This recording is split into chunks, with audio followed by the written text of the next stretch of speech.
Hello, good morning, जोहार, मैं संजय और आप देख रहे हैं न्यूज झारखंड। चलिए जानते हैं झारखंड की आज की 25 मुख्य बड़ी खबरों को। अब 17 जून तक बंद रहेंगे 8वीं तक के सभी स्कूल। गुरुवार से पूर्व की तरह संचालित होंगी 9वीं से 12वीं की कक्षाएं। झारखंड में पड़ रही भीषण गर्मी को देखते हुए राज्य सरकार ने सभी स्कूलों को 17 जून तक बंद रखने का आदेश जारी किया है। हेमंत सरकार के इस आदेश से कक्षा केजी से लेकर 8वीं तक के बच्चों को बड़ी राहत मिली है। अब इन कक्षाओं के सभी सरकारी और गैर सरकारी स्कूल 17 जून तक बंद रहेंगे। 18 जून को रविवार है, इसलिए इन कक्षाओं के स्कूल 19 जून से खुलेंगे। वहीं 9वीं से 12वीं कक्षाओं के लिए स्कूल गुरुवार से पूर्व की तरह संचालित होंगे। स्कूली शिक्षा एवं साक्षरता विभाग के सचिव के रवि कुमार ने बुधवार को इस संबंध में आदेश जारी कर दिया है। पूर्व में विभाग ने भारी गर्मी तथा लू को देखते हुए 14 जून तक के लिए सभी कक्षाओं के लिए स्कूल को बंद करने का आदेश दिया था। यह समय सीमा बुधवार को खत्म हो गई। इसके बाद विभाग ने 8वीं कक्षा तक की कक्षाओं के लिए स्कूल को 17 जून तक बंद रखने तथा मौसम में थोड़ा परिवर्तन को देखते हुए कक्षा 9वीं से 12वीं के लिए स्कूल को खोलने का आदेश जारी किया है। मृतक छात्र मंतोष बेदिया के परिवार को मिलेगा 4 लाख मुआवजा, एक को अनुबंध पर नौकरी। राजधानी से बुधवार की सुबह एक बेहद ही दुखद खबर सामने आई। रांची विश्वविद्यालय के कैंपस में स्थित सेंट्रल लाइब्रेरी का छज्जा गिर जाने से एक छात्र की मौत हो गई। छात्र की पहचान रामगढ़ की मंतोष बेदिया के रूप में की गई। घटना के बाद छात्र काफी आक्रोशित हो गए और सड़क जाम कर दिया। छात्रों ने मृतकों के परिजनों को तत्काल 25 लाख रुपए का मुआवजा और परिवार के एक सदस्य को नौकरी देने की मांग की। छात्रों बढ़ते प्रदर्शन को देखते हुए रांची विश्वविद्यालय के कुलपति ने एक कार्यालय आदेश जारी कर जानकारी देते हुए बताया है कि मंतोष कुमार बेदिया के निधन से विश्वविद्यालय प्रशासन दुखी है। आदेश में बताया गया है कि मृतक मंतोष कुमार बेदिया के परिजनों को 4 लाख रुपए मुआवजा और उनके किसी एक परिजनों को अनुबंध के आधार पर नियुक्त किया जाएगा। इधर बीजेपी विधायक दल के नेता बाबूलाल मरांडी ने घटना के बाद ट्वीट कर पूरे मामले पर सवाल उठाया था। उन्होंने कहा था कि यह घोर लापरवाही का मामला प्रतीत होता है, इसलिए इसकी जांच कराकर दोषियों पर कड़ी कार्रवाई की जरूरत है। 22 जून को 1600 से अधिक पंचायत सचिव के कैंडिडेट को सीएम हेमंत सोरेन देंगे नियुक्ति पत्र।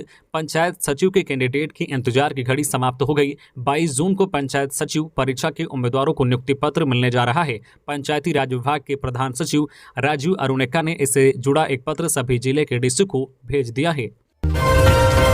झारखंड में 18 जून तक हीट वेव का अलर्ट, जाने कब तक होगी मानसून की बारिश। इन दिनों आसमान से बरस रही आग के कारण पूरा झारखंड भीषण गर्मी की तपीस झेल रहा है। बीते 3-4 दिनों में शाम के 3 बजे के बाद कुछ देर के लिए बारिश जरूर हुई, लेकिन इससे उमस और बढ़ गई। झारखंड के अधिकतर जिलों का तापमान 40 डिग्री सेल्सियस के आसपास दर्ज किया जा रहा है। वहीं राज्य के दक्षिणी और उत्तर पश्चिमी भागों में तापमान 40 डिग्री के पार पहुंच रहा है। इसके अलावा वायुमंडल के निचले स्तर में नम हवाएं भी चल रही है। इसके चलते कहीं कहीं उष्ण लहर से गंभीर उष्ण लहर की स्थिति भी बनी हुई है। इस स्थिति में आने वाले 4 से 5 दिन कोई बड़े बदलाव की संभावना भी नहीं है। मौसम केंद्र रांची ने एक बार फिर राज्य में हीट वेव का अलर्ट जारी किया है।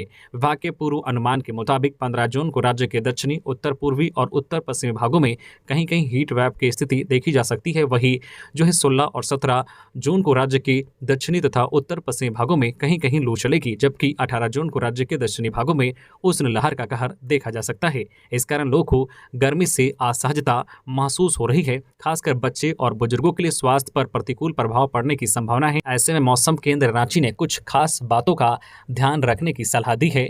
अगर मानसून की बात करें तो झारखंड में मानसून की बारिश इस सप्ताह के अंत या अगले सप्ताह के शुरू में प्रवेश कर सकती है। झारखंड में भीषण गर्मी को देखते हुए मौसम केंद्र ने बचाव के लिए जारी की गाइडलाइन। दोपहर 11 से 3 बजे के बीच बाहर निकलने से बचे। हल्के रंग के ढीले सूती कपड़े पहने, अपना सिर ढके कपड़े, टोपी या छाते का प्रयोग करें। पर्याप्त पानी पिए, प्यास ना लगने पर भी पानी पिए, जिससे आप डिहाइड्रेशन से बच सके। विशेषकर मजदूर सुबह 11 बजे से शाम 4 बजे तक सीधी धूप से बचे। कठिन कार्यों को दिन के ठंडे समय में निर्धारित करें। बाहरी गतिविधियों के लिए विश्राम की आवृत्ति और अवधि बढ़ाएं। वहीं मवेशियों को सुबह 11 बजे से शाम 4 बजे के बीच घर के अंदर ही रखें। पौधे व फसलों में सिंचाई करते रहे। हीट स्ट्रोक, हीट रैश या हीट जो है क्रैम्प्स जैसे कमजोरी के लक्षणों को पहचानें, जैसे चक्कर आना, सिर दर्द, पसीना और दौरे। अगर आप बेहोशी या बीमार महसूस कर रहे हैं तो डॉक्टर के पास जाएं। बीजेपी के राष्ट्रीय अध्यक्ष जेपी नड्डा 22 जून को आएंगे झारखंड। गिरिडीह में जनसभा को करेंगे संबोधित। बीजेपी के महाजनसंपर्क अभियान में केंद्रीय नेताओं का झारखंड में जमावड़ा होने लगा है। इसी कड़ी में पार्टी के राष्ट्रीय अध्यक्ष जेपी नड्डा 22 जून को झारखंड आएंगे। गिरिडीह के झंडा मैदान में जनसभा को संबोधित करेंगे। इस संबंध में भाजपा प्रदेश अध्यक्ष दीपक प्रकाश ने कहा है कि यह राज्य की जनता का सौभाग्य है कि विश्व की सबसे बड़ी पार्टी भाजपा के राष्ट्रीय अध्यक्ष ने अपना महत्वपूर्ण समय झारखंड को दिया। जेपी नड्डा के झारखंड आगमन को लेकर प्रदेश अध्यक्ष दीपक प्रकाश ने कहा है कि श्री नड्डा का झारखंड की धरती से पुराना रिश्ता है। 22 जून को गिरिडीह के झंडा मैदान में आयोजित जनसभा में उन्हें सुनने लाखों लोग पहुंचेंगे। राष्ट्रीय अध्यक्ष के झारखंड आगमन को लेकर गिरिडीह परिसदन में बुधवार को बैठक हुई। इस बैठक में जनसभा की तैयारियों को लेकर चर्चा हुई। मॉडलिंग कोचिंग संचालक तनवीर अख्तर बिहार से हुआ गिरफ्तार। लव जिहाद का है आरोप। मॉडलिंग कोचिंग चलाने वाले तनवीर अख्तर को रांची पुलिस ने बिहार के अररिया जिला से गिरफ्तार कर लिया है। तनवीर पर बिहार के भागलपुर की एक मॉडल मानवी राज ने धर्म परिवर्तन करने का दबाव बनाने, जबरन शादी करने का आरोप लगाया है। इस मामले में मानवी ने मुंबई में रिपोर्ट दर्ज कराई है, जिसके बाद मुंबई पुलिस ने मामले को रांची के गोंदा थाने में ट्रांसफर कर दिया है। इधर यस मॉडलिंग एजेंसी का संचालक तनवीर एफआईआर दर्ज होने के बाद से ही फरार था। कहा जा रहा था कि वह विदेश भाग गया है। बताते चले कि रांची पुलिस द्वारा मॉडल का कोर्ट में 164 का बयान दर्ज कर उसका मेडिकल टेस्ट भी कराया जा चुका है। पटना रांची वंदे भारत को 26 जून को दिल्ली से हरी झंडी दिखाएंगे पीएम मोदी। पटना रांची वंदे भारत का ट्रायल 12 जून को सफलतापूर्वक पूरा हो गया। पटना से रांची जाने के क्रम में इस ट्रेन ने हर पड़ाव को समय से पहले पूरा कर लिया। अब खबर आ रही है कि 8 रैक के साथ चलने वाली इस ट्रेन को प्रधानमंत्री नरेंद्र मोदी 26 जून को दिल्ली से हरी झंडी दिखाएंगे। सूत्रों की माने तो इस ट्रेन का उद्घाटन राजेंद्र नगर पटना में होगा, क्योंकि इस ट्रेन की मेंटेनेंस की जिम्मेवारी भी ईस्ट सेंट्रल रेलवे को दी गई है। यह ट्रेन हजारीबाग, बरकाकाना, सिंधवार, सांकी, टाटी सिल्वे और रांची के बीच नवनिर्मित नई रेल लाइन्स में की जाएगी और रांची के बीच नवनिर्मित नई रेल लाइन में चलेगी। जानकारी के अनुसार पटना से रांची की दूरी इस ट्रेन में महज 6 से 7 घंटे में पूरी होगी। इसमें 8 एसी चेयर कार की सुविधा होगी। इसके अलावा प्रत्येक कोच 4 आपातकालीन पुश बटन के साथ जीपीएस आधारित सूचना प्रणाली से युक्त होगा। यह ट्रेन करीब 160 किलोमीटर प्रति घंटे के हिसाब से चलेगी। रांची के बेड़ों में आसमान से बरसी आफत। वज्रपात में दादा पोती की मौत। लोगों ने अंधविश्वास के चक्कर में गंवाया समय। राजधानी रांची के लापुंग थाना क्षेत्र में बुधवार को दिल दहला देने वाली घटना हुई है। बुधवार को हल्की बारिश के दौरान वज्रपात से दादा पोती की मौत हो गई है। घटना शाम के लगभग 4 बजे के आसपास हुई है। मृतक की पहचान दाड़ी सेमरटोली गांव निवासी रंथू साहू 60 वर्षीय के रूप में हुई है। हालांकि मृतक 2 वर्षीय बच्ची का नाम पता नहीं चल सका है। घटना के संबंध में मिली जानकारी के अनुसार बुधवार की शाम 4 बजे के आसपास बारिश शुरू हुई थी। इसी दौरान रंथू साहू अपने घर के पास ही बकरी चरा रहा था। रंथू के साथ उसकी पोती भी थी। इसी दौरान वज्रपात हुआ, जिसकी चपेट में दोनों आ गए और मौके पर ही गिरकर बेहोश हो गए।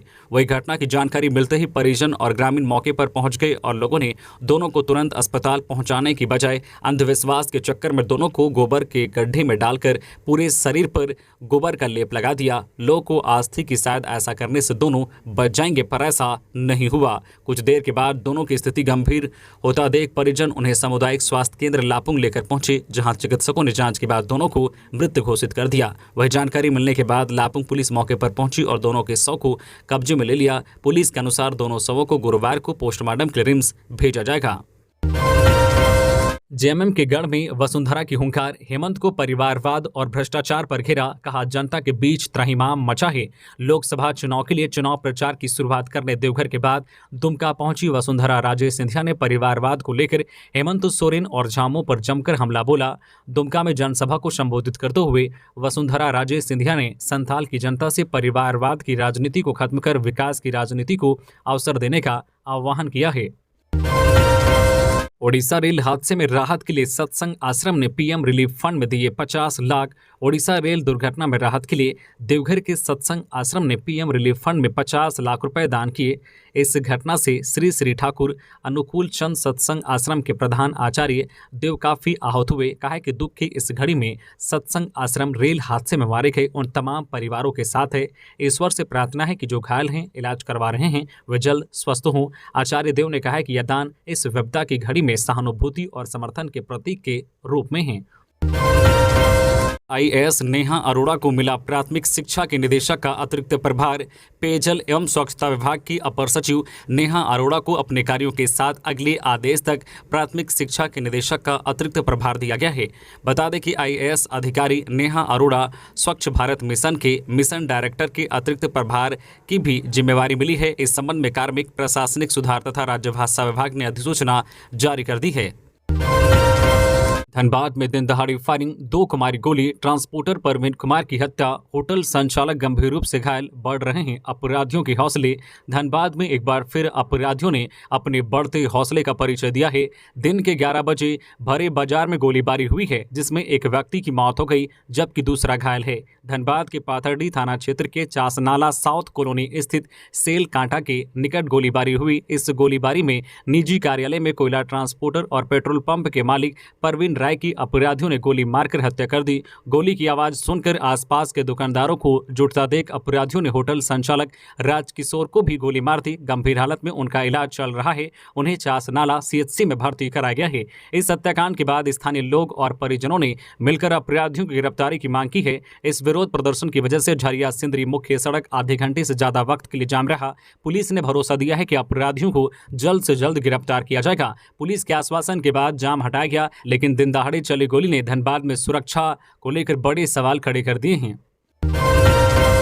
दुमका में पेट्रोल पंप कर्मी से करीब 6 लाख रुपए की छिनतई। दुमका भागलपुर मुख्य पथ पर रामगढ़ थाना क्षेत्र के अमरपुर चौक के पास बाबा बासुकीनाथ फ्यूल पेट्रोल पंप के कर्मी से बाइक सवार 4 अपराध कर्मियों ने हथियार का भय दिखाकर 5,60,000 रुपए छीन लिए।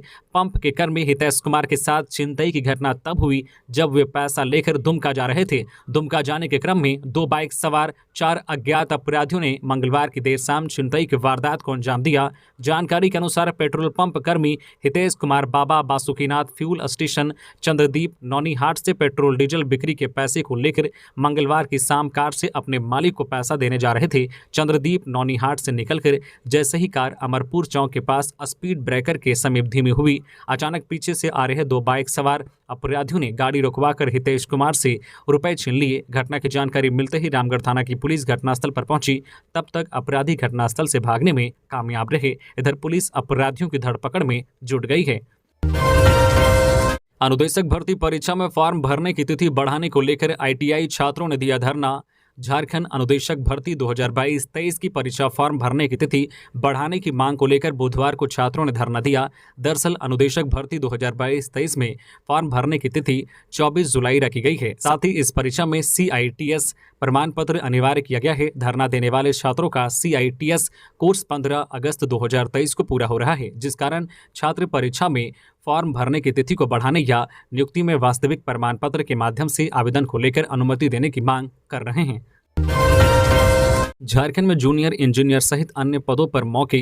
झारखंड स्टाफ सिलेक्शन कमीशन की ओर से JSSC diploma level combined composite examination के लिए नोटिफिकेशन जारी कर आवेदन प्रक्रिया शुरू कर दी गई है। इस एग्जाम के माध्यम से जूनियर इंजीनियर सहित अन्य विभिन्न पदों के 1551 पोस्ट पर नियुक्तियां की जाएंगी। जो अभ्यर्थी इस भर्ती में भाग लेना चाहते हैं उनको बता दें कि इसके लिए ऑनलाइन एप्लीकेशन प्रोसेस स्टार्ट कर दी गई है। आवेदन पत्र भरने की अंतिम तिथि 11 जुलाई 2023 तय की गई है। योग्य एवं इच्छुक उम्मीदवार निर्धारित तिथियों में केवल ऑनलाइन माध्यम से आवेदन प्रक्रिया पूर्ण कर सकते हैं। किसी अन्य माध्यम से किए गए आवेदन स्वीकार नहीं होंगे। जमशेदपुर में हाइड्रोजन से चलने वाली गाड़ियां बनाएंगी टाटा मोटर्स और टाटा कमिंस। अधिकारियों ने सीएम से की मुलाकात।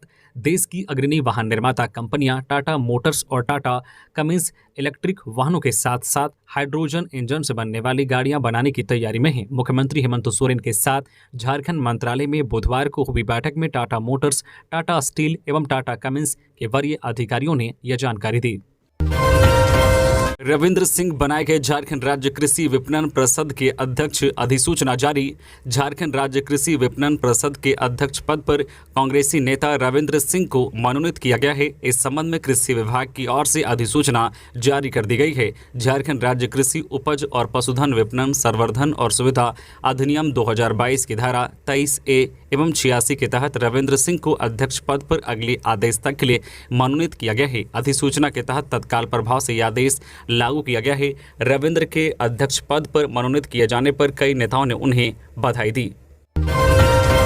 झारखंड राज्य सहायक अध्यापक महासंघ गठित, झारखंड राज्य प्रशिक्षित सहायक अध्यापक संघ, झारखंड राज्य सहयोगी शिक्षक संघ और झारखंड राज्य सामुदायिक सहायक अध्यापक संघ की संयुक्त बैठक मोरहाबादी के दादा दादी पार्क में बुधवार को हुई। इसमें सर्वसम्मति से तीनों संगठन को मिलाकर एक महासंघ का गठन किया गया, जिसका नाम झारखंड राज्य सहायक अध्यापक महासंघ रखा गया। इसके मुख्य संरक्षक विनोद तिवारी, प्रदेश अध्यक्ष सिद्दीकी शेख एवं कार्यकारी अध्यक्ष विकास कुमार को बनाया गया। दुष्कर्म के प्रयास में असफल होने पर प्रेमी जोड़े की हुई थी हत्या, पुलिस ने किया मामले का खुलासा। रांची के तुपुदाना ओपी क्षेत्र में हुए पूजा कच्छप और विवेक तिग्गा की हत्याकांड का खुलासा हो गया है। दुष्कर्म के प्रयास में असफल रहने के कारण उनकी हत्या की गई थी। रांची पुलिस ने इस हत्याकांड का खुलासा करते हुए रवि मंज, आयुष एक्का और दानियाल तिग्गा को गिरफ्तार कर लिया है। इनके पास से मृतक से लूटा हुआ KTM बाइक, एक लैपटॉप और एक मोबाइल फोन बरामद किया गया है। बुधवार को सिटी एसपी सुभांशु जैन ने प्रेस कॉन्फ्रेंस कर पूरे मामले की जानकारी दी है। आपको बता दें कि 13 नवंबर 2021 को तुपुदाना के बेरमाद में पूजा कच्छप और विवेक तिग्गा की धारदार हथियार से मारकर हत्या कर दी गई थी। हजारीबाग की सिंघरावा पंचायत के मुखिया पर जानलेवा हमला, सदर अस्पताल रेफर। हजारीबाग जिले के चौपारण प्रखंड अंतर्गत सिंघरावा पंचायत के मुखिया संतोष सिंह पर जानलेवा हमला हुआ। इस मामले में संतोष घायल हो गए। तत्काल घायल मुखिया को चौपारण के सामुदायिक अस्पताल में भर्ती कराया गया, जहां प्राथमिक उपचार के बाद बेहतर इलाज के लिए हजारीबाग सदर अस्पताल रेफर कर दिया गया। बताया गया है कि मुखिया के सर और हाथ पैर में गंभीर चोट लगी है। पुलिस मामले की जाँच में जुट गई है। फुरकान अंसारी धर्म परिवर्तन कर फिर से बन जाएं यादव, समाज अपनाने को है तैयार। शोभा यादव। फुरकान अंसारी का दिया गया बयान कि पहले वे यादव थे, इन दिनों चर्चा का विषय बना हुआ है।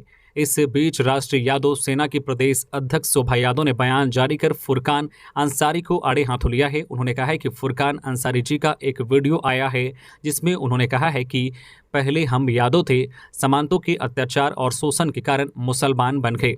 उनसे कहना चाहती हूं कि अगर यादव मुसलमान भी बनते हैं तो अंसारी तो कदापि नहीं बने होते।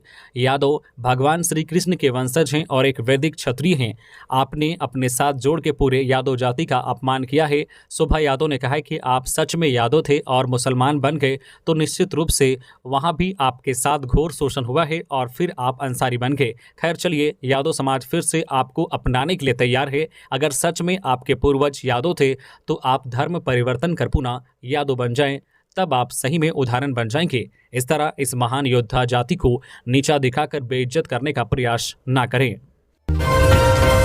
अवैध खनन और परिवहन पर हर हाल में रोक लगाएं। उपायुक्त खुंटी उपायुक्त शशिरंजन की अध्यक्षता में जिला खनन टास्क फोर्स की बैठक हुई। अवैध खनन को रोकने के निर्देश दिए गए। मौके पर पूर्व में इस दिशा में संबंधित अधिकारियों द्वारा दी गई कार्रवाई की समीक्षा की गई। समीक्षा के दौरान उपायुक्त ने पदाधिकारियों को जिले में अवैध खनन के स्थानों को चिन्हित कर कार्रवाई करने का निर्देश दिया। बाल श्रम मुक्त राज्य बनाने को लेकर चल रही कार्रवाई। अब तक 32 को कराया गया मुक्त। छोटी उम्र में काम करने वाले नाबालिग बच्चों को लेकर राज्य सरकार सख्ती से अभियान चलाकर श्रम प्रतिशोध कानून का पालन करा रही है। इस सिलसिले में 1 जून 2023 से राज्य के 24 जिलों में बाल श्रम मुक्त राज्य बनाने की दिशा में कदम बढ़ाया गया है। आपको बता दें कि बाल विकास मंत्री जोबा मांझी ने विभागीय सचिव कृपानंद झा एवं मनरेगा आयुक्त सह निदेशक झारखंड राज्य बाल संरक्षण संस्था राज्य बी को सख्त निर्देश दिया है कि बाल श्रम मुक्त राज्य बनाने की दिशा में कार्य करे। इसको लेकर ही राज्य के सभी जिलों में जागरूकता अभियान सहित धावा दल को सक्रिय किया गया है। लापता 8 माह के मासूम बच्चे का शव कुएं से बरामद। परिजनों ने जताई हत्या की आशंका। गिरिडीह जिले के नवडीहा ओपी क्षेत्र के सियाटांड से बीती रात से गायब 8 माह के मासूम बच्चे का शव बुधवार की दोपहर में बच्चे के घर से महज 300 मीटर की दूरी पर अवस्थित एक कुएं से बरामद किया गया है। घटना की सूचना मिलने के बाद खोरी महुआ SDPO मुकेश कुमार महतो सदल बल मौके पर पहुंचे और शव को कब्जे में लेकर थाना ले गए और जाँच में जुट गई है। बताया जा रहा है कि सियाटांड निवासी सुलेखा कुमारी पति कुंदन कुमार के 8 माह का बच्चा शिवांग कुमार अपने परिजनों के साथ कल रात में छत पर सो रहा था। रात में अचानक बच्चा गायब हो गया। जब परिजनों ने काफ़ी खोजबीन करने पर जब बच्चा नहीं मिला तो देर रात को ही प्रशासन को सूचना दी। सूचना मिलने के बाद नवडीहा ओपी प्रभारी रात में पहुंचकर छानबीन शुरू कर दिया। सावधान, बैंक कस्टमर केयर प्रतिनिधि बनकर की जा रही थी ठगी। 3 साइबर अपराधी चढ़े पुलिस के हत्थे। डिजिटल क्रांति ने एक तरफ जीवन को आसान बनाया है तो दूसरी तरफ मुसीबत का कारण भी बना है। इसकी वजह है साइबर अपराधी जो तरह तरह का हथकंडा अपना के लोगों के बैंक खातों में डाका डाल रहे हैं, आम लोग की गढ़ी कमाई लूट रहे हैं। ताजा मामला हेहल के लक्ष्मीनगर स्थित कुसुम भवन निवासी रामधनी साहू से जुड़ा है। साइबर अपराधियों ने 10 जनवरी 2023 को बैंक कस्टमर केयर का प्रतिनिधि बनकर रामधनी साहू से 6,99,997 रुपये ट्रांसफर करवा लिया था। जब तक रामधनी कुछ समझ पाते उनके खाते से पैसे गायब हो चुके थे। उनकी शिकायत पर आईपीसी और आईटी एक्ट की अलग अलग धाराओं के तहत साइबर थाना में कांड संख्या 2/2023 दर्ज हुआ था। इस मामले की जांच करते हुए साइबर पुलिस ने दुमका के 3 ठगों को दबोचा है। इनके नाम अभिजीत कुमार साहा, सोनू पासवान और अमृत राज हैं।